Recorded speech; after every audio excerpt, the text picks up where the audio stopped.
Ayan sir, magandang araw po sa inyo. Ayan po. Yung sa akin po is yung sa the quality of products or services na naka-affect sa akin as a consumer is yung sa number one po is yung sa Met. Yung ano po, pumunta po kami ng Starbucks. Syempre, as a customer, syempre alam po natin na parang high quality po yung yung standard ng Starbucks. So, nag-expect po kami na maganda yung customer service. Tapos, ayun nga po, pumunta po kami doon, which is pagod, galing work. Tapos, we're having some coffee. And yung sa pag-order pa lang po namin, makikita mo na agad po sa crew na nakasmile sila, yung ang gaang po ng vibes nila. Syempre, kami po na bumibili is, syempre parang nahahawa po kami sa mood nila na kung ano yung pinapakita nilang mood sa amin. Syempre nakaka-apekto sa amin yun kasi, kunyari pagod po, di ba po, karamihan naman po ng tao na nagkakape is gustong ma-relax. Kaya, kung napangunahan po kami ng good vibes, parang tuloy-tuloy na po yun, parang doon po nabubuo or gumaganda po yung mood. So, ayun nga po, napakitaan po nila kami ng magandang services na nakasmile sila, tapos nagtatanong sila ng mahinahon, ng gentle, na kung ano po yung order namin, na meron pong smile sa kanilang face. Kasi nga po, di ba sa ibang naman po, parang wala lang, kunyari, ano pong order nyo? Parang ganun lang po. Pero sa kanila po is, talagang nami-maintain po nila yung pag-smile and pagbibigay ng good vibes sa mga consumer. Ayun po. Tapos, ayun po, yung quality ng product, syempre, alam po natin na may po sila, may sinusunod po silang standard. Kaya masasabi ko po is, very nice po yung doon, yung vibes, yung quality ng customer service.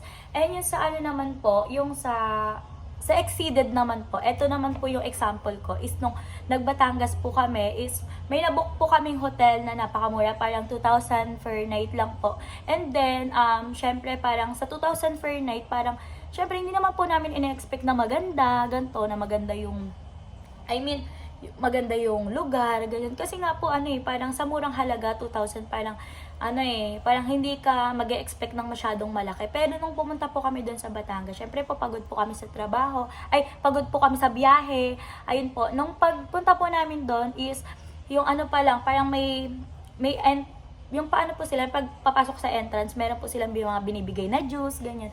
Which is nakakatuwa po kasi sa halagang, sa 2,000 na halaga, sa murang halaga, is may pagganong effect pa po sila na magbibigay sila ng juice, which is, yung expectation po namin talagang, ang galing naman, parang ang mura, tas ganito. Tas nung pagpasok po namin sa room, na na ang ganda din po ng room nila, malinis, maayos po yung aircon, yung CR.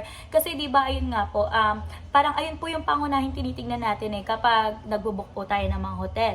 Na, kunyari, kung malinis po ba yung CR, kung may bidet, kung maayos po ba yung flash, ganyan. Tapos, kung gumagana po yung lahat ng ilaw, yung aircon, and kung malinis po yung mga bedsheet, ganyan, and meron pong mga tsinelas, ganyan. Parang, lahat po ng kailangan namin is, nandun sa hotel na yon. And then, parang one call away lang po sila, nandyan po agad sila. Tapos, tinatanong po nila kung ano pa po yung kailangan namin, ganyan.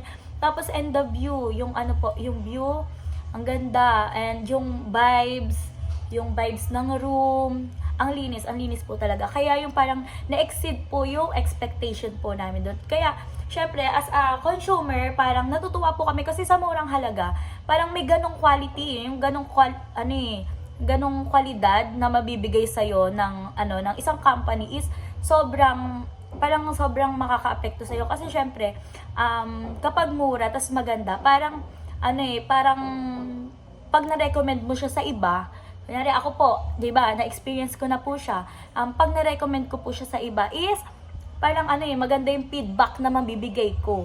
Kaya parang kung sa business, kung ako po magkakaroon po ako ng business, ganun din po yung gagawin ko na sa murang halaga, mabibigay ko yung quality na gusto ng tao. Ayun po. Tapos yung sa naman po, sa NatMet, yung nung nagdivisoria po kami, which is, namili po kami ng mga gamit sa, dito sa office, kasi nga po nagwo-work po ako, ganyan. Tapos, bali po yung binilan po namin is supplier po siya. Kaya supplier po ng mga container, ng mga lagayan ng pagkain, ganyan.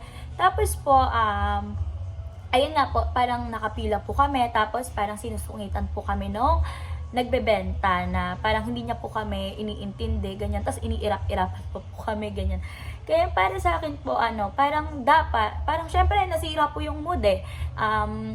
Parang, ano ba to? Parang iintindihin ba tayo nito? Ganto, ganyan. Mahalaga po siya kasi imbis na marami po kaming bilhin, kasi madami po kaming dapat bilhin eh. Parang kung ano na lang po yung nakita namin doon, ayun na lang po. Kasi ano yun, parang natatakot po kami magtanong, ganyan. Parang, syempre nakakaya naman po na nagtatanong ka, tapos hindi ka naman po pinapansin nung pinagtatanungan mo. Kaya parang ayun po, parang hindi po na-meet yung expectation ko na, ay, ganito pala dito. Kasi ano yun, parang hindi po ako sanay, ganyan. Na, bakit may mga ganun pong di ba dapat po kasi, approachable yung tao na, kunyari, ako po as a tindera, kunyari, ako nagtitinda ako, na kunyari may in-approach ako ng customer ko, dapat syempre maging approachable din po ako, na lagi din po ako mag-smile, mag-ask po ako ng maayos, kung tinatanong po ako, sasagot po ako, pero, hindi po kasi ayun nga po, sinungitan nga po kami, kaya parang, imbis na madami kaming mabili sa kanila, kumonti po, kaya yun, parang naka-apekto din po yun, sa business and sa akin, na dapat hindi po ganun yung ginagawa. Kasi nga po, parang mawawalan po ng gana sa'yo yung customer na, ayun nga, nung simula nung tinirayan na kami noon, never na kami bumalik doon, never na kami bumili doon. Kaya, ayun po yung sagot ko. Thank you po.